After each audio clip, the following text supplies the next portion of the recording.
make a plan, man.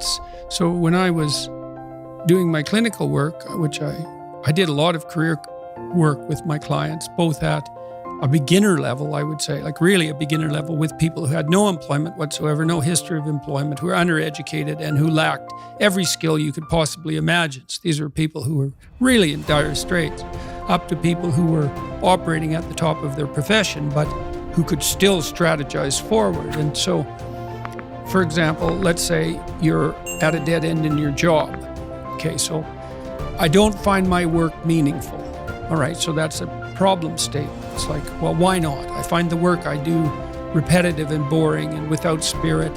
I have a bad relationship or a neutral relationship with my boss who doesn't know who I am. I have problems with coworkers. All of that needs to be differentiated, right, and analyzed in detail.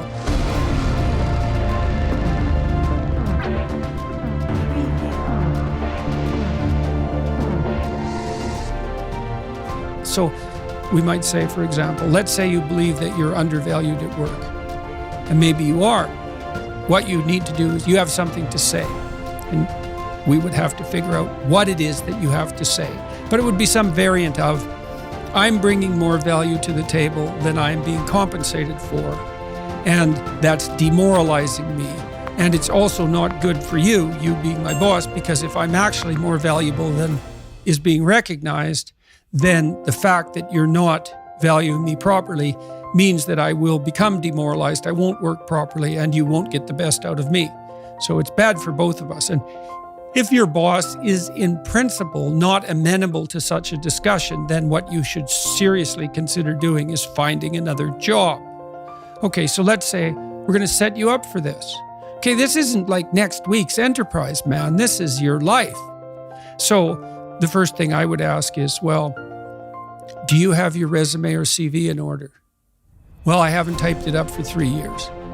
Well, what do you think about bringing it up? Well, I'm pretty nervous about that because there's some holes in it, and I didn't do so well in college, and I'm kind of embarrassed about my resume.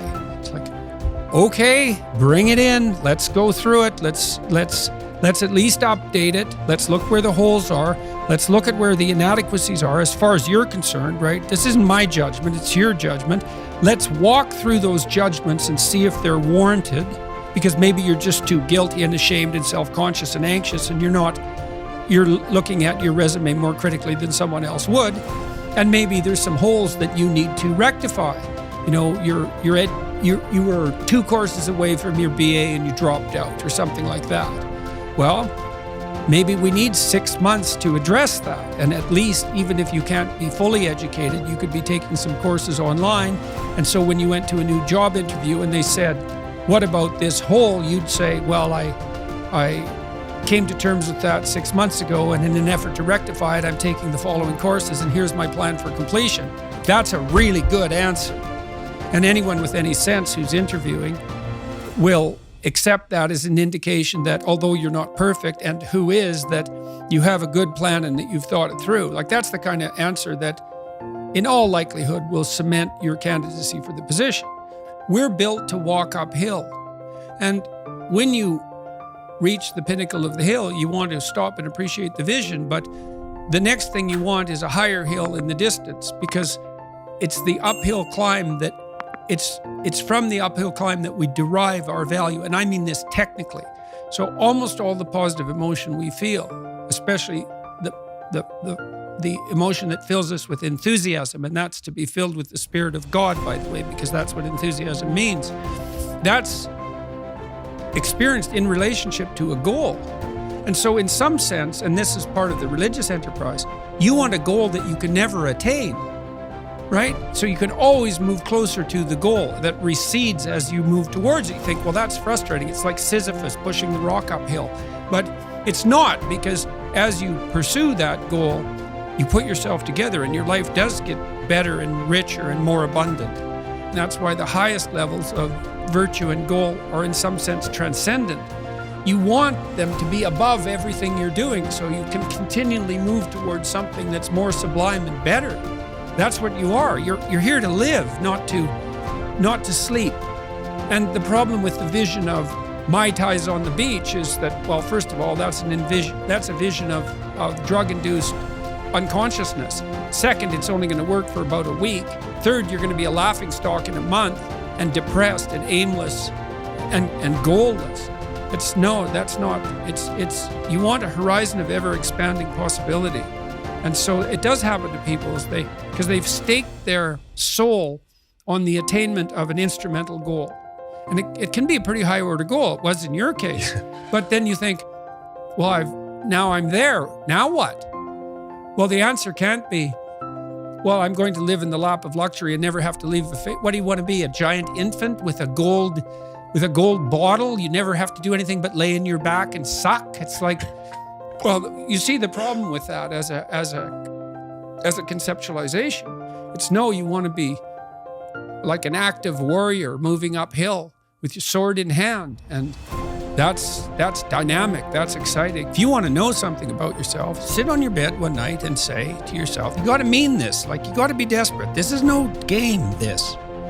It's like, my life is not everything I want it to be, and perhaps it's not everything that I need it to be. And by need, I mean my life is so unbearable that the suffering that's attendant upon that is make me nihilistic, cynical, bitter, resentful, homicidal, genocidal, unable to have a good relationship, prone to punish people for their virtues because of my jealousy, driving the proclivity to see evil everywhere except within my own heart. Like, these are problems, man. And you ask yourself, you sit on the bed and say, okay, man, I'm ready to learn something. Like, what's one thing I'm doing wrong that I know I'm doing wrong that I could fix, that I would fix? It's like, you meditate on that, you'll get an answer.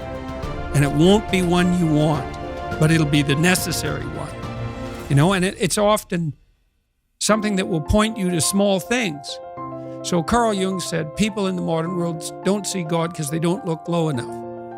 And so imagine you're in your messy bedroom, and you're sitting on the edge of the bed trying to have an honest dialogue with yourself. And the little voice says, it's pretty disgusting in here. And you think, well, I'm way above such trivial niceties as organizing my room. It's like, well, that's pride. That's arrogance.